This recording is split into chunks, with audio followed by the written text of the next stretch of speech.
പ്രിയപ്പെട്ടവർക്കെല്ലാവർക്കും പുതിയൊരു വീഡിയോയിലേക്ക് ഒരിക്കൽ കൂടി സ്വാഗതം. മഴമേഘങ്ങളില്ലാത്ത തെളിഞ്ഞ ഒരു അന്തരീക്ഷമായിരുന്നു ഇന്ന്. പുതുമയുള്ള ഒരു കാഴ്ചയുമായിട്ടാണ് ഞാൻ നിങ്ങളുടെ മുന്നിൽ എത്തിയിട്ടുള്ളത്. ഒരു മാസം മുമ്പായിരുന്നു ഞാൻ അവളെ കണ്ടത്. ഒരു നോട്ടം കൊണ്ട് തന്നെ എൻ്റെ ഹൃദയത്തിൻ്റെ അകത്തളങ്ങളിലേക്ക് കയറിപ്പോവാൻ വേണ്ട അത്രയും സൗന്ദര്യമായിരുന്നു അവൾക്ക്.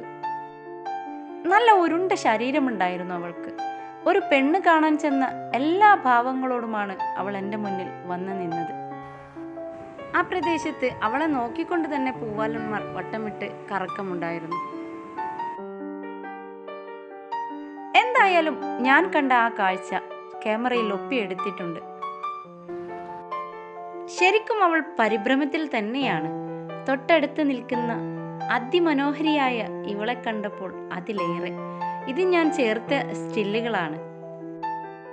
എന്തായാലും ഞാനൊരു കാര്യം തീരുമാനിച്ചുറച്ചു. ഇനി എൻ്റെ കയ്യിൽ ഇവർ അങ്ങ് മുട്ടയിട്ട് വളർന്നു വലുതാവട്ടെ. ഇനി ഞാൻ ഈ കോഴിയെ കാണിച്ചതിന് ചൊറിഞ്ഞു കയറണ്ട. ദേഷ്യമുള്ളവർ ഈ വീഡിയോ കാണാതിരിക്കുക. എനിക്കിവരൊക്കെ എൻ്റെ പ്രിയപ്പെട്ടവർ തന്നെയാണ്. അതുകൊണ്ട് തന്നെ ഇവരെയും എൻ്റെ വീഡിയോയിൽ ചേർക്കുന്നത് എനിക്ക് ഏറ്റവും സന്തോഷമുള്ള കാര്യമാണ്. എന്തായാലും ഞാൻ അവിടുന്ന് മുട്ട വില പറഞ്ഞ് വാങ്ങിച്ചു കഴിഞ്ഞു. ഒരു മുട്ടയ്ക്ക് 70 രൂപയാണ് അവരെന്നിൽ നിന്നും ഈടാക്കിയിട്ടുള്ളത്. അവിടെ വെച്ച് കറക്റ്റ് ദിവസമായിട്ടേ ഉള്ളൂ. രാവിലെ തന്നെ മുട്ടയുടെ അരികു പൊട്ടിച്ച് ചുണ്ട് പുറത്തേക്ക് വന്നിരുന്നു. മനോഹരമായ രംഗം ക്യാമറയിൽ പകർത്താൻ കാത്തിരുന്നെങ്കിലും അതിന് സാധിച്ചില്ല. അടുത്ത ഒരാൾ കൂടി മുട്ടയുടെ തൊണ്ട് പൊട്ടിച്ച് പുറത്തേക്ക് വരുന്ന രംഗം കാത്ത് എൻ്റെ ക്യാമറയും ഇരുന്നു. ദേവൂട്ടിയുടെ സമ്മതത്തോടെ തന്നെ ഞാൻ അവളെ ഒന്ന് കയ്യിലെടുത്തു. കറുത്തുരുണ്ട സുന്ദരിക്കുട്ടി. സാധാരണ നാടൻ കോഴിക്കുട്ടികൾ വിരിഞ്ഞിറങ്ങിയ പോലെയല്ല ഇവരുടെ കളറ്. ഇവിടെ ഒരൊറ്റ അച്ഛനായ കാരണം എല്ലാവരും ഒരേ കളറിലാണ് പുറത്തിറങ്ങുക. അതിൽ നിന്നെല്ലാം വ്യത്യസ്തമായിട്ടാണ് ഈ ഒരു സുന്ദരിക്കുട്ടി ഇറങ്ങിയിട്ടുള്ളത്.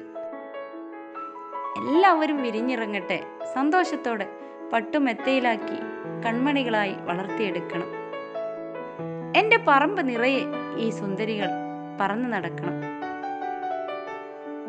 ആഗ്രഹങ്ങൾ പറഞ്ഞു തീർന്നപ്പോഴേക്കും ബാക്കിയുള്ള ഏകദേശം മുട്ടകൾ വിരിഞ്ഞു കഴിഞ്ഞിരുന്നു. കണ്ണിറുക്കി ചുറ്റും നോക്കി ഓടി നടക്കുന്നു. 2 കുഞ്ഞുങ്ങൾ കൂടെ ഇനിയും വിരിഞ്ഞിറങ്ങാനുണ്ട്. എൻ്റെ കയ്യിൽ സമയം ഒട്ടും ബാക്കിയില്ല. അവരെ പോലെ തന്നെ 4 ദിവസം മുൻപ് വിരിഞ്ഞിറങ്ങിയവരാണ് ഇവരും. അമ്മയെയും 2 മക്കളെയും വൈകുന്നേരം മാത്രം പുറത്തിറക്കാറുള്ളൂ.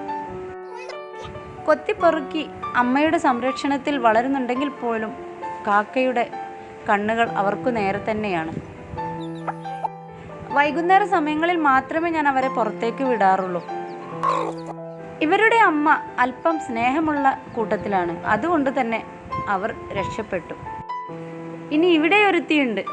എല്ലാവരോടും ദേഷ്യം പിടിച്ച് കൊത്തിപ്പെറുക്കി 2 കുഞ്ഞുങ്ങൾ വിരിഞ്ഞത് ഒന്നിന് കാക്കക്ക് കൊടുത്ത് അഹങ്കാരിയായവൾ.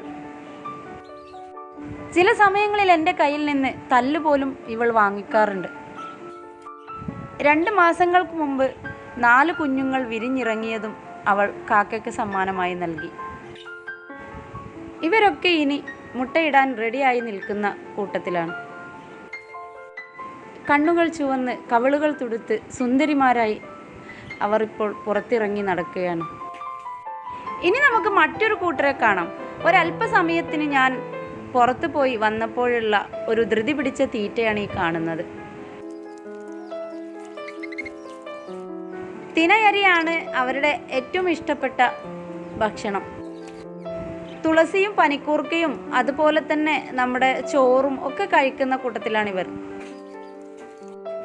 ഇവിടെ പുലരിയുടെ സൗന്ദര്യം എന്ന് പറഞ്ഞാൽ ഇവരുടെ ഒരു സൗണ്ട് തന്നെയാണ്. വളരെ സന്തോഷമാണ് ഇവരുടെ സൗണ്ട് നമുക്ക് രാവിലെ എണീറ്റ് വരുന്ന സമയത്ത് കേൾക്കുന്നത്. ഗാർഡനിങ്ങും കിളികളും കോഴിയും പ്രാവും ഒക്കെയായി എൻ്റെ ദിനങ്ങൾ വളരെ സന്തോഷത്തോടെ ഞാൻ മുന്നോട്ട് കൊണ്ടുപോകുന്നുണ്ട്. എല്ലാവരും വീട്ടുവളപ്പിൽ ഇതുപോലെയുള്ള പക്ഷികളെയും കോഴികളെയും ഒക്കെ വളർത്താൻ ശ്രമിക്കുക. അവരൊക്കെ നമുക്ക് തരുന്ന സന്തോഷം വളരെ വലുതാണ്. അത് നമ്മൾ വളർത്തിയെടുക്കുമ്പോഴാണ് അനുഭവിച്ചറിയുക. പക്ഷെ ഒരു കാര്യമുണ്ട്, അതിനനുസരിച്ചുള്ള കൂടും കാര്യങ്ങളും ഒന്നുമില്ലെങ്കിൽ അവയെ വളർത്താതിരിക്കുന്നതാണ് നല്ലത്. മറ്റുള്ള ജീവികൾ ഉപദ്രവിക്കാതെയും കൊന്നു തിന്നാതെയും വളർത്താനുള്ള സൗകര്യങ്ങളുണ്ടെങ്കിൽ മാത്രം പാവം ജന്തുക്കളെ വളർത്തുക, അല്ലെങ്കിൽ അവയെ കൊന്നു തിന്നാനുള്ള സൗകര്യം ഒരുക്കി കൊടുക്കാതിരിക്കുക. ഇന്നത്തെ വീഡിയോ നിങ്ങൾക്ക് ഇഷ്ടമായാൽ നിങ്ങൾ ലൈക്ക് ചെയ്യുക, കമൻറ്റ് ചെയ്യുക, ഷെയർ ചെയ്യുക. സബ്സ്ക്രൈബ് ചെയ്യാതെ കാണുന്നവരുണ്ടെങ്കിൽ ഒന്ന് സബ്സ്ക്രൈബ് ചെയ്തേക്കുക. തൊട്ടടുത്തുള്ള കുഞ്ഞു ബെല്ലൈക്കണിൽ ഓൾ എന്ന ഓപ്ഷൻ ക്ലിക്ക് ചെയ്താൽ മാത്രമേ ഞാൻ ഇടുന്ന പുതിയ വീഡിയോസൊക്കെ നിങ്ങൾക്ക് നോട്ടിഫിക്കേഷനായി ലഭിക്കുകയുള്ളൂ. പുതിയ വീഡിയോയുമായി വരുന്നതുവരെ എല്ലാ കൂട്ടുകാർക്കും നന്ദി, നമസ്കാരം.